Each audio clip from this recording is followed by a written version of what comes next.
This channel does not promote any violent, harmful, or illegal activities. All content provided by this channel is meant for an educational purpose only. শুরুতেই জোড়া মিছিলের খবর, একদিকে SFI এর মিছিল, অন্যদিকে চাকরিহারাদের মিছিল। আর এই জোড়া মিছিলে কিন্তু এই মুহূর্তে শহরের কার্যত নাভিশ্বাস উঠছে। একদম চারটে হ্যাঁ প্লিজ বলো, তুমি বলছিলে। চারটে মিছিল ইতিমধ্যেই শুরু হয়ে গেছে এসএফআই এর তরফ থেকে। চারটে মিছিল, শিয়ালদা এবং হাওড়া থেকে কেন্দ্রীয় মিছিল মানে এসএফআই রাজ্য কমিটির ডাকে, বেথুন কলেজের সামনে থেকে কলকাতা জেলা কমিটির ডাকে মিছিল, হিন্দ সিনেমার সামনে থেকে হুগলি জেলার মিছিল। আর সবকটা মিছিলই কিন্তু অনির্বাণ শেষ হবে কলেজ স্ট্রিটে এসে। একেবারেই, যদিও চাকরিহারাদের দাবি যে তারা বিধানসভা পর্যন্ত যেতে চান এবং রাজ্যের মুখ্যমন্ত্রীর সঙ্গে দেখা করতে চান, কিন্তু শেষমেশ নিশ্চিতভাবেই তাদের সেই দাবি পূরণ হবে না বলা যায়। নিরাপত্তাজনিত কারণেই পুলিশ তাদের বিধানসভা পর্যন্ত সম্ভবত যেতে দেবে না, ঠিক যেমনটা অন্যান্য মিছিলগুলোর ক্ষেত্রেও করা হয়ে থাকে। কিন্তু এই মুহূর্তে এই মিছিলগুলো নিয়ে রীতিমতো সরগরম শহর। শুভজিৎ, একদমই মিছিলময় এই মুহূর্তে শহর কলকাতা।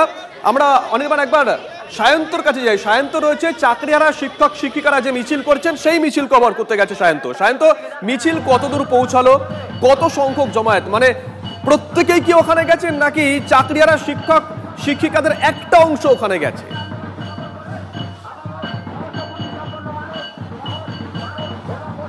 দেখো শুভজিৎ, চাকরিহারাদের একটা অংশ মূলত আজকে এসেছে এবং যদি প্রত্যেকে আসতে হলে ভিড়টা আরও বেশি হতো, যদিও ভিড় কিন্তু নেহাতি কম নয়। আমি আমার ক্যামেরা পার্সন অভিজ্ঞতা দেখানোর জন্য যে মিছিলটা কিন্তু অনেকটাই বড় হয়েছে। বহু চাকরিহারা যারা গত কয়েকদিন ধরে আমরা দেখেছি তারা সল্টলেকে বসে অবস্থান বিক্ষোভ করেছে, তারা বিভিন্ন অভিযান করেছে, আজকে তারা বিধানসভাটাকে বেছে নিয়েছে। কারণ বিধানসভায় আজকে প্রতিটি দলের সদস্যরা রয়েছেন, মুখ্যমন্ত্রী রয়েছেন, তাই তারা এভাবে ধামসা মাদল নিয়ে তারা এই অভিযান করছে।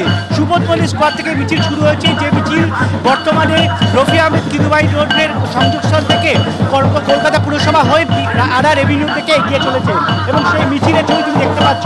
আমি সরাসরি যারা রয়েছেন আমি তাদের কাছে আরেকবার চলে যাব।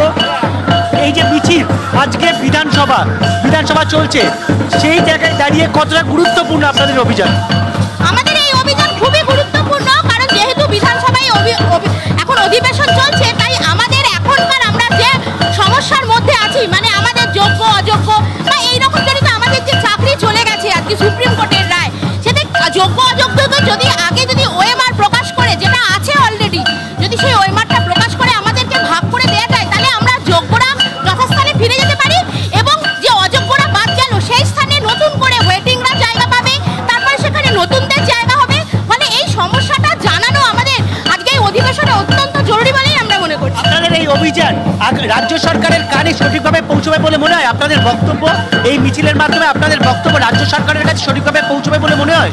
আমরা তো আশাবাদী যে আমাদের এইভাবে যে আমরা বলতে চাইছি, আমরা যে বার্তা পৌঁছতে চাইছি, সেটা নিশ্চয়ই আমাদের রাজ্য সরকার, যিনি আমাদের মাননীয় মুখ্যমন্ত্রীর কানে অবশ্যই পৌঁছবে। তিনি আমাদের অভিভাবিকা, আমরা আশা করব তিনি আমাদের এই সমস্যার সমাধানে অতি দ্রুত ব্যবস্থা নেবেন।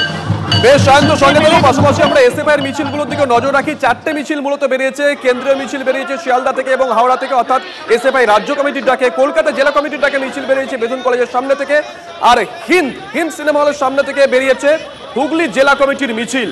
সেই মিছিল কভার করতে গেছেন আমাদের সহকর্মী সুপ্রিয়। দাবিটা কি, মিছিল থেকে কি দাবি উঠছে?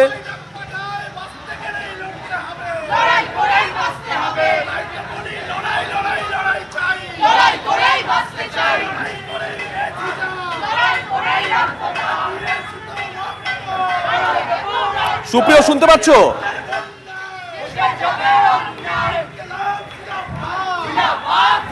না, সুপ্রিয়র সঙ্গে আমরা যোগাযোগ করার চেষ্টা করবো। তবে এই মুহূর্তে আমরা মিছিলের ছবি দেখাচ্ছি। মিছিল এগিয়ে চলেছে অনির্বাণ, চারটে জায়গা থেকে মিছিল এবং প্রত্যেকটা মিছিল কিন্তু শেষ হবে কলেজ স্ট্রিটে। একেবারেই অনেকগুলো দাবি আছে, নিরাপত্তার অধিকার, মত প্রকাশের স্বাধীনতা সহ বেশ কিছু দাবি এবং শিক্ষা সংক্রান্ত বেশ কিছু দাবি রয়েছে। স্বাভাবিকভাবেই সেই দাবিগুলো নিয়ে এসএফআই এর এই মিছিল। সুপ্রিয় আমাদের সঙ্গে রয়েছেন। সুপ্রিয়, কি দাবি উঠছে, কি স্লোগান উঠছে মিছিল থেকে? শুভজিৎ, দেখো হিন্দ সিনেমা হলের সামনে থাকে এসএফআই এর যে হুগলি জেলা কমিটির যে মিছিল, সেই মিছিল এগিয়ে চলেছে কলেজ স্ট্রিটের দিকে। আজকের বাম ছাত্র সংগঠন এসএফআই এর তরফ থেকে যে সমাবেশের ডাক দেওয়া হয়েছে কলেজ স্ট্রিটে, সেই সমাবেশে যোগ দিতে কিন্তু শহরের মূলত 4টি প্রান্ত থেকে কেন্দ্রীয়ভাবে মিছিল আসছে। তার মধ্যে হুগলি জেলা কমিটির যে মিছিল, সেই মিছিল আমরা দেখতে পাচ্ছি পায়ে পায়ে এগিয়ে চলেছে। এবং তুমি যেটা জানতে চাইছিলে মূলত কি দাবি, রাজ্যের সমস্ত কলেজে অবিলম্বে ছাত্র সংসদ নির্বাচন করতে হবে এই দাবি যেমন রয়েছে, তার পাশাপাশি ছাত্রছাত্রীদের মত প্রকাশের অধিকার থেকে শুরু করে ইন্টারনেট পরিষেবা যাতে তারা পেতে পারে, এ ধরনের বিভিন্ন দাবিকে সামনে রেখেই কিন্তু আজকে এই মিছিল এগিয়ে চলেছে। সমাবেশে যোগ দিতে সরাসরি একটু কথা বলি, মূলত কি দাবি? নির্বাচনের দাবিতে রয়েছে, আর কি দাবি রয়েছে? মূলত আমাদের দাবি যেটা বললেন, বছরের পর বছর ধরে পশ্চিমবঙ্গের মাটিতে ক্যাম্পাসে ইলেকশন হয় না, তার কারণে তৃণমূলের দুষ্টু দামাল 40-45 বছরের বাচ্চাদের দাবাদাবি কলেজ ক্যাম্পাসে বাড়ছে। ছাত্রদের গণতান্ত্রিক অধিকার তারা খর্ব করেছে, গণতান্ত্রিক পরিবেশ কলেজ ক্যাম্পাসের মধ্যে নেই। সেই পরিবেশ ফেরানো, তার পাশাপাশি পড়াশোনার অধিকার সুনিশ্চিত করা, বেসরকারীকরণের বিরুদ্ধে। আজকে শিক্ষা সকলের জন্য, এই শিক্ষার অধিকার সমান হওয়া উচিত। কিন্তু আজকে কেন্দ্রের জাতীয় শিক্ষানীতি থেকে শুরু করে আমার রাজ্যের সরকার যেভাবে সুকৌশলে আমার রাজ্যে সেই জাতীয় শিক্ষানীতি প্রয়োগ করেছে, গরিব অংশের ছাত্রছাত্রীরা পড়াশোনার অধিকার থেকে বঞ্চিত হচ্ছে। এবং পাশাপাশি ইন্টারনেটের অধিকার, প্যান্ডেমিকের সময় থেকে আমরা দেখে আসছি অনলাইন ক্লাস অমুক তুমুক, আমার রাজ্যের মুখ্যমন্ত্রী ফ্রিতে ফোন দিয়ে দিলেন, কিন্তু স্বাভাবিকভাবেই যারা পুঁজিপতি তারা সেই সময় দাঁড়িয়ে ইন্টারনেটের দাম বাড়িয়ে দিল। ফোন তো ছাত্রছাত্রীরা পেয়ে গেল, ইন্টারনেট পাবে কোত্থেকে?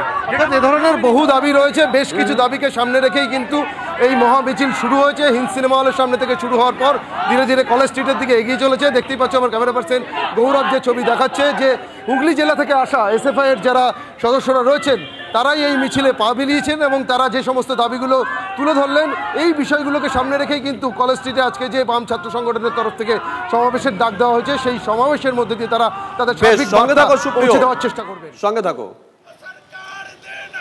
আমাদের আরেক প্রতিনিধি সুজয় এই মুহূর্তে শিয়ালদার যে মিছিল তার সামনে থেকে রয়েছেন, কথা বলবো সুজয়ের সঙ্গে। সুজয়, এই মিছিলে যদি একটু কথা বলা যায় যারা হাঁটছেন তাদের সঙ্গে, তারা কি চাইছেন, কেন তাদের আজকে কোন কোন দাবির ভিত্তিতে এই মিছিল, যদি একটু কথা বলা যায় সুজয়। একেবারে অনিমান, আমি লোকেশনটা জানাবো। শিয়ালদা স্টেশন থেকে মিছিল শুরু হয়ে এখন বিদ্যাপতি সেতু হয়ে এমজি রোড দিয়ে কলেজ স্ট্রিটে যাবে। আমি সরাসরি কথা বলবো। আজকে কেন্দ্রীয় সমাবেশ কলেজ স্ট্রিটে, আজকে আপনি রয়েছে শিয়ালদার মিছিলের সঙ্গে। আপনাদের দাবিগুলো কি? মিশন যে গোটা বাংলায় শিক্ষা লাটে উঠে গেছে, তার সাথে গোটা দেশেও জাতীয় শিক্ষানীতি লাগু করবার ফলে গোটা দেশের সাথে বাংলাতেও একটার পর একটা স্কুল বন্ধ হচ্ছে। স্কুলে হচ্ছে যেখানে নিয়োগ হওয়ার দরকার শিক্ষক নেই, এবং শিক্ষক নিয়োগ হলে সেখানে দুর্নীতি হচ্ছে, শিক্ষকদের ফেলে পেটানো হচ্ছে, আর ছাত্রদের সেখানে যারা পড়তে চায় একটার পর একটা ছাত্র ড্রপ আউট হয়ে শিক্ষার অঙ্গন থেকে বাইরে চলে যাচ্ছে। এবং গোটা শিক্ষা ব্যবস্থার এই দুরবস্থার বিরুদ্ধে আজকে আমরা রাস্তায় নেমেছি, রাস্তায় নামতে বাধ্য হয়েছি। এবং আজকে আমাদের গোটা দেশে সাথে আমাদের রাজ্যেও এই প্রতিবাদটা চলছে বিভিন্ন জায়গায়। এই প্রতিবাদটা শিক্ষা বাঁচানোর লড়াই, আমাদের দেশের সার্বভৌমত্ব এবং হচ্ছে একতা রক্ষা করবার লড়াই। কারণ যখনই শিক্ষা কর্মসংস্থান চেয়ে আমরা এক হচ্ছি, জাতপাত ধর্মের নামে ওরা বিভাজন করবার চেষ্টা করছে। তাই এই মানুষের যে বেসিক মুদ্রাগুলোকে নিয়ে আজকে আমরা রাস্তায় রয়েছি। আমি আরেকজনের সাথে কথা বলবো। শিক্ষকরা অনশনে রয়েছেন, অসুস্থ হয়ে পড়ছেন, তাদেরও দাবি কিন্তু তারা শিক্ষাক্ষেত্রে তারা স্কুলে ফিরতে চায়, কিন্তু দাবি মিটছে না। শিক্ষকরা স্কুলে ফিরতে চায়, ড্রপ আউট হওয়া ছাত্ররা স্কুলে ফিরতে চায়, আমার বাংলা আবার তার চেনা ছন্দে ফিরতে চায়, কিন্তু এইরা কোথাও ফিরতে পারছে না। বরং যাদের জেলে যাওয়ার কথা তারা জেল থেকে ফিরে আসছে, অনুব্রত মণ্ডলের মতো লোকেরা, আর রাজ্যে অন্ধকারের শাসন চলছে। এই অন্ধকারের বিরুদ্ধে আলো জ্বালানোর লড়াই এসএফআই লড়ছে। আমি সহকর্মী সুদেবকে বলবো একটু মিছিলের ছবিটা দেখানোর জন্য। আমি আরও একজনের সঙ্গে কথা বলার চেষ্টা করব, যে বিভিন্ন ক্ষেত্রে যেটা দেখছি যে শিক্ষকরাও মার খাচ্ছেন নিজেদের দাবি দাওয়া নিয়ে আন্দোলন করতে, সেটাও কি আজকে আপনাদের দাবির মধ্যে রয়েছে? মমতার আমলে শিক্ষক মার খাবে, ছাত্র মার খাবে, যারা চাকরি প্রার্থী আছে মার খাবে, এটাই তো বাংলার স্বাভাবিক চরিত্র হয়ে গেছে। আর এই চরিত্র বদলের দাবিতে এসএফআই লড়াইটা লড়ছে। গোটা বাংলা জুড়ে যেভাবে গরিব ঘরের ছেলেমেয়েরা পড়াশোনার আঙিনা থেকে সরে যাচ্ছে, ড্রপ আউটের সংখ্যা বাড়ছে, আমরা চাই সেই সমস্ত ছাত্রছাত্রীরা পড়াশোনার আঙিনায় ফিরে আসুক, আর সেই কাজ করতে সরকারকে বাধ্য করতে আমরা চাই। আর তার জন্যই আজকের এই সমাবেশ গোটা বেশ। আপাতত তোমাকে ধন্যবাদ সুজয়। আমরা কথা বলছিলাম, আমাদের প্রতিনিধি সুজয় আমাদের সঙ্গে ছিলেন, এর আগে আমাদের অন্য প্রতিনিধিরাও ছিলেন। এসএফআই এর মিছিল 4টি মিছিল, অন্যদিকে চাকরিহারা যোগ্য চাকরিহারা শিক্ষকদের একাংশের মিছিল। এই নিয়ে আপাতত কিন্তু শহর রীতিমতো অষ্টপৃষ্ঠে জড়িয়ে রয়েছে।